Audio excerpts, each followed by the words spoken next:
नमस्कार, मैं हूं नारायण शर्मा और आप देख रहे हैं AINS न्यूज 24 चैनल। अब खबरें विस्तार से। आज से चैत्र नवरात्रि का पावन पर्व प्रारंभ हो गया है। माता के भक्तों में पूरे 9 दिनों को लेकर उत्साह का माहौल है। मंदिरों में विशेष रौनक नजर आ रही है। श्रद्धालु बड़ी संख्या में माता के दर्शन और पूजन के लिए मंदिर पहुंच रहे हैं। सुबह से ही राजधानी के मंदिरों में भीड़ देखने को मिली। घंटी की आवाज़, आरती की धुन और धूप बत्ती की सुगंध से संपूर्ण वातावरण धार्मिक होता नजर आया। पुजारियों के अनुसार इस बार माता का आगमन पालकी में हुआ है। छत्तीसगढ़ के मुख्यमंत्री विष्णुदेव साय ने हिंदू नववर्ष और चैत्र नवरात्रि पर्व की प्रदेशवासियों को बधाई दी। उन्होंने कहा कि माता रानी का आशीर्वाद पूरे छत्तीसगढ़ पर सदैव बना रहे और प्रदेश में शांति, सुख, समृद्धि और खुशहाली का वातावरण कायम रहे। मुख्यमंत्री नवरात्र में जशपुर में प्रतिवर्ष होने वाले सुरहुल पूजा में शामिल होंगे और बड़ी संख्या में उपस्थित बैगा एवं पुजारियों की उपस्थिति में पूजा में शिरकत करेंगे। शांति हो, छत्तीसगढ़ में सुख समृद्धि हो, छत्तीसगढ़ में खुशहाली हो।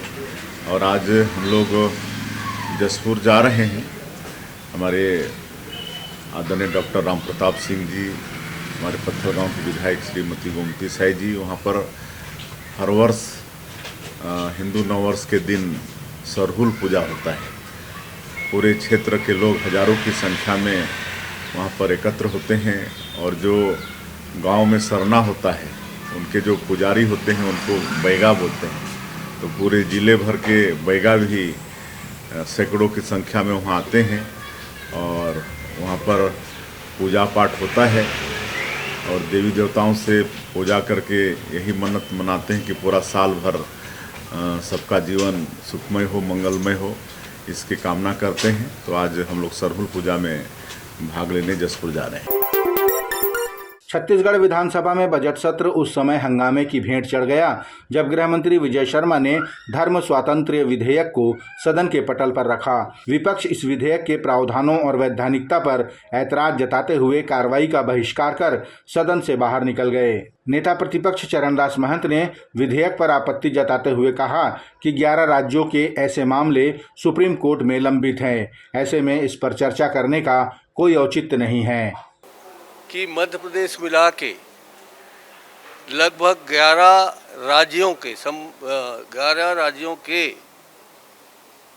विधेयक, संशोधन विधेयक ऊपर सुप्रीम कोर्ट में, जो हमारी सबसे बड़ी अदालत है, वहाँ विचाराधीन है। उस पर कोई निर्णय नहीं आया है।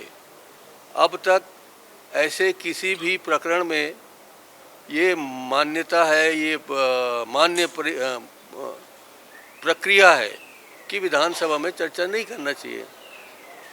हमने उसी के तहत कहा कि धर्म स्वातंत्र्य विधेयक पर जो चर्चा करना चाहते हैं आप, या तो ये पहले बता देते कि ये ऑलरेडी राष्ट्रपति के द्वारा वापस किया गया है, किन किन कारणों से वापस किया गया है, किन किन आपत्तियों के कारण वापस किया गया है। आप तो भेज दिए थे वहाँ, तो इसे राज्यपाल ने भेज दिया था राष्ट्रपति जी के यहाँ और राष्ट्रपति जी ने आपको वापस कर दिया। तो कौन कौन 3 आपत्ति हैं, या तो बता दो, उस पर चर्चा हो जाए, उसके बाद विधेयक लाओ नया। या आप नहीं चाहते हमको बताना तो एक प्रवर समिति बना दो विधायकों की, जो इस पर जांच करे। प्रवर समिति चाहे तो high court, retired high court जज, रिटायर्ड सुप्रीम कोर्ट जज या अन्य विधि वेत्ताओं से जिनसे वो करना चाहे चर्चा, राय लेना चाहे, उस राय के बाद यहाँ प्रस्तुत कर दो, हम सब लोग भाग लेंगे, चर्चा करेंगे। पूरे मामले में विधायक अनुज शर्मा ने कहा कि विपक्ष को इस महत्वपूर्ण विधेयक पर चर्चा करनी चाहिए थी, लेकिन वे रण छोड़कर भाग गए। विपक्ष जनता की बातों को रखने के लिए सदन में है और ये महत्वपूर्ण विधेयक अगर आ रहा है उसमें रण छोड़ के गए हैं। वो अपनी बात को कहते, विधेयक में अपने सुझाव देते, उनका स्वागत होता। वो तो इस बात का सामना नहीं कर सकते क्योंकि उनको पता है कि छत्तीसगढ़ की जनता के सामने कांग्रेस पार्टी की पोल खुल जाएगी। इसलिए वो लोग इस फ्लोर को छोड़ के गए हैं और इस डिस्कशन से दूर गए हैं। अपने आप को उन्होंने दूर करके ये तय कर दिया, ये साबित कर दिया है कि ये लोग ऐसी किसी भी बात के समर्थक हैं जहां पे धर्मांतरण होता है, मतांतरण होता है, उनका समर्थक हैं। वो इस बात को उन्होंने साबित कर दिया। राजधानी के रामकृष्ण केयर अस्पताल के सेप्टिक टैंक में 3 सफाई कर्मियों की मौत के मामले में पुलिस ने ठेकेदार पर जुर्म दर्ज कर लिया है। घटना की जानकारी मिलने के बाद राष्ट्रीय सफाई कर्मचारी आयोग के राष्ट्रीय उपाध्यक्ष हरदीप सिंह गिल ने मृतकों के परिवार वालों से मुलाकात की। वे हॉस्पिटल भी गए। उन्होंने मृतक के परिवार को हर संभव मदद का आश्वासन दिया और दोषियों पर कार्रवाई होने की बात भी कही। गरियाबंद जिले से एक बार फिर स्वास्थ्य विभाग की लचर व्यवस्था सामने आई है, जो दिखाती है कि आज भी छत्तीसगढ़ सरकार दूरस्थ गांवों में स्वास्थ्य सुविधाएं पहुंचाने में नाकाम है। एक तरफ सरकार मेमोरी कार्ड और लॉजिस्टिक हब बनाने की दिशा में काम कर रही है, वहीं गांवों में एक डॉक्टर नहीं है, लिहाजा मरीजों को बांस की खाट बनाकर पास के स्वास्थ्य केंद्र लाना पड़ता है। पूर्व प्रधानमंत्री राजीव गांधी द्वारा गोद लिए गए गांव कुल्हाड़ी घाट के आश्रित गांव भालू डिग्गी के निवासी मन्नू राम का इलाज कराने ग्रामीणों को उन्हें लाद कर 17 किलोमीटर पैदल चलना पड़ा। पहाड़ी रास्ते पर एक व्यक्ति को लाद कर 17 किलोमीटर पैदल चलना और कुल्हाड़ी घाट में एम्बुलेंस का न होना सरकारी बदइंतजामी की गवाही है। एम्बुलेंस न मिलने की स्थिति में ग्रामीणों ने निजी वाहन किराए पर लेकर मरीज को गरियाबंद पहुंचाया। छत्तीसगढ़ सरकार जब विधानसभा में धर्म स्वातंत्र्य विधेयक सदन के पटल पर रख रही थी, तब पूर्व मुख्यमंत्री अजीत जोगी के बेटे अमित जोगी ने इस कानून को वापस लेने की मांग उठाई। उन्होंने राजभवन पहुंचकर विधेयक की प्रति को जलाकर अपना विरोध दर्ज किया। उन्होंने कहा कि छत्तीसगढ़ सरकार ये कानून लाकर पक्षपात का वातावरण तैयार कर रही है। उन्होंने बाकायदा उदाहरण देते हुए कहा कि जो काम कोर्ट को करना होता है, उसके लिए कलेक्टर की नियुक्ति की जा रही है। जी हाँ, तो प्रलोभन क्या है और प्रलोभन की प्रामाणिकता होनी चाहिए, नहीं होनी चाहिए। अगर आप और मैं, एक एग्जाम्पल मैं आपको दे रहा हूँ कि आप अस्पताल में आते हैं, मैं आपका इलाज करता हूँ और जो हमारी बहन है ये इनका हमारे से कोई लेना देना नहीं है, ये शिकायत कर देती हैं कि मैंने आपसे कहा है कि आप धर्मांतरण कर लें, जबकि आप जानते हैं और मैं जानता हूं कि ऐसा कुछ नहीं हुआ है। पर ये जो आज का कानून है, ये इनको वो अधिकार दे रहा है कि ये शिकायत करें।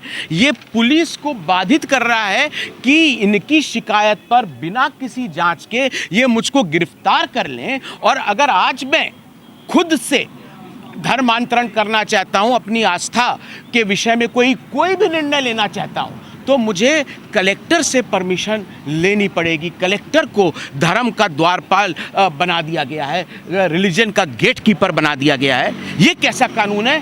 पहली बार किसी कानून ने कलेक्टर को विवाह को, ये जो विवाह को शून्य घोषित करने का अधिकार है कोर्ट्स का है, कलेक्टर को दे दिया है। छत्तीसगढ़ विधानसभा के नेता प्रतिपक्ष चरणदास महंत ने चैत्र नवरात्रि और गुड़ी पड़वा के मौके पर विधानसभा की कार्रवाई का विरोध किया। उन्होंने कहा कि आज जब लोकसभा में अवकाश घोषित है तो विधानसभा में कार्रवाई क्यों?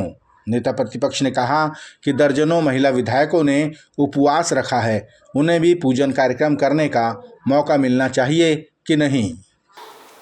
कि ये बड़े हिंदुत्व और हिंदू की बात करते हैं। आज हिंदू नव वर्ष की शुरुआत हो रही है, चैत्र नवमी की शुरुआत हो रही है और गुड़ी पाड़वा भी है। आज के दिन ये हिंदुओं के रक्षकों को ये ध्यान में रखना चाहिए कि जब लोकसभा में छुट्टी हो सकती है तो विधानसभा में भी आज के दिन कार्रवाई नहीं रखना चाहिए। सब लोग हमारे उपवास रहते हैं, पूजा करते हैं, नवरात्र शुरू हो गया है नियम और कानून से, तो ये तो मेरी पहली आपत्ति रही। ये थे आज के प्रमुख समाचार। आप देख रहे थे हमारा लोकप्रिय YouTube चैनल AINS News 24। अब हमें इजाजत दीजिए, कल तक रोजाना की ताज़ा खबरों के लिए आप देखते रहिए हमारा लोकप्रिय YouTube चैनल। हमारे YouTube चैनल को लाइक, सब्सक्राइब और बेल आइकॉन का बटन दबाना ना भूलें। नमस्कार।